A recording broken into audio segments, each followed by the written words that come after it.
Baik, kami dari kelompok 2 akan memaparkan hasil kerja kelompok kami yang berjudul Etika Komunikasi dalam Budaya Nias. Di dalam kelompok kami terdiri atas 4 orang, yaitu Dominika Dirnawati Wau sebagai koordinator sekaligus moderator, yang kedua Fezi Dulaya sebagai pemateri, yang ketiga Adisa Laia, dan yang terakhir Marinus Jebua. Dalam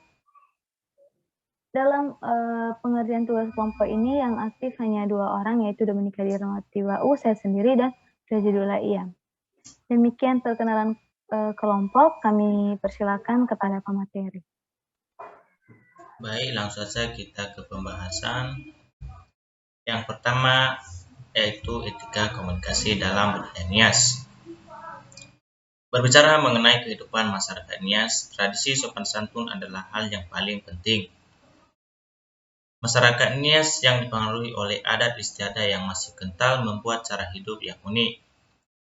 Dalam suatu acara adat, seseorang biasanya cenderung menyampaikan pesan dengan menggunakan berbagai amaidola atau peribahasa, yang tujuannya adalah menyampaikan suatu pesan tersirat kepada individu atau kelompok lain secara tidak langsung.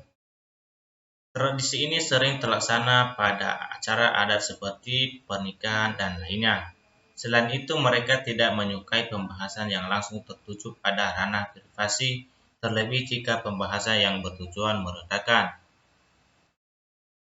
Berikutnya ada beberapa hal yang perlu diperhatikan dalam budaya komunikasi orang Nias, yaitu bagian A, usia lawan bicara. Bagian B, menggunakan kata kau. Bagian C, menyebut nama orang tua.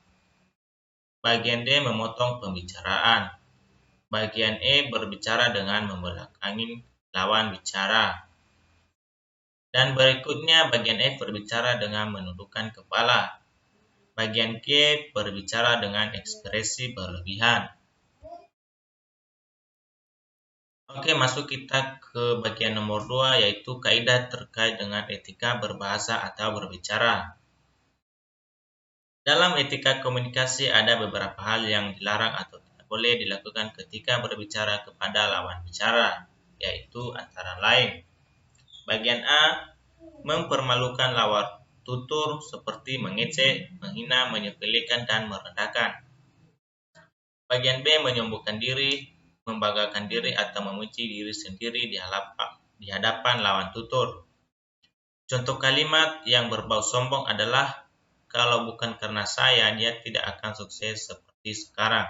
Atau, benarkan apa yang saya katakan sebelumnya persis seperti apa yang ada dalam pikiran saya. Berikutnya bagian C, menunjukkan rasa senang di atas kemalangan orang lain. Istilah saat ini adalah senang melihat orang susah atau susah melihat orang senang. Bagian D, menyatakan ketidaksetujuan atau ketidaksepakatan dengan lawan tutur. Contoh, saya tidak setuju dengan pendapat saudara. Sebaiknya sebelum menyatakan ketidaksetujuan, berikan kalimat pengantar yang menenggang perasaan lawan tutur. Contoh, pendapat saudara cukup menarik dan bagi saya itu adalah hal baru. Hanya saja inti pembicaraan kita tadi bukanlah itu. Berikutnya bagian E, menggunakan kalimat perintah atau kalimat menolak secara langsung. Dan bagian F, memaksa orang untuk melaksanakan sesuatu. Jadi hal-hal di atas merupakan kesentungan dalam berkomunikasi. Baik, langsung saja kita masuk ke SWOT analisis.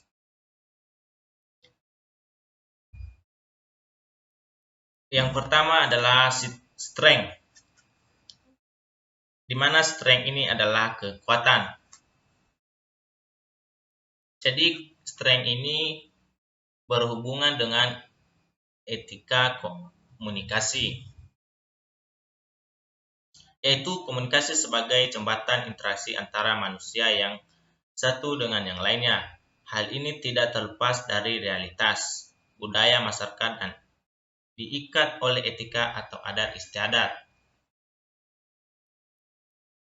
Berikutnya weakness, di mana weakness ini adalah kelemahan. Jadi berhubungan dengan etika komunikasi. Etika itu lahir dari suatu kelompok masyarakat yang tinggal dalam suatu ruang terbatas, maka etika itu pun bersifat relatif dan terbatas. Berikutnya, opportunities.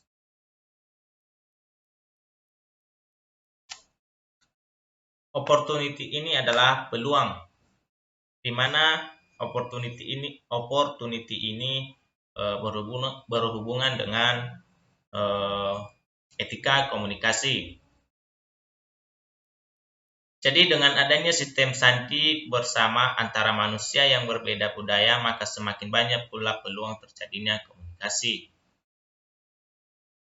Berikutnya, threats. Di mana threats ini adalah ancaman. Dan threats ini juga berhubungan dengan etika komunikasi. Jadi setiap daerah memiliki budaya komunikasi tersendiri. Ada istiadat yang berbeda, maka dari itu etika yang berlaku di daerah A belum tentu berlaku di daerah B, sehingga menimbulkan pandangan yang berbeda pula. Baik, terima kasih. Mungkin segitu saja pemaparan materi dari kami kelompok 2. Kami kembalikan kepada saudara kami Dominika Denawati Bau. Terima kasih. Baik, demikian hasil kerja kelompok kami ucapkan terima kasih.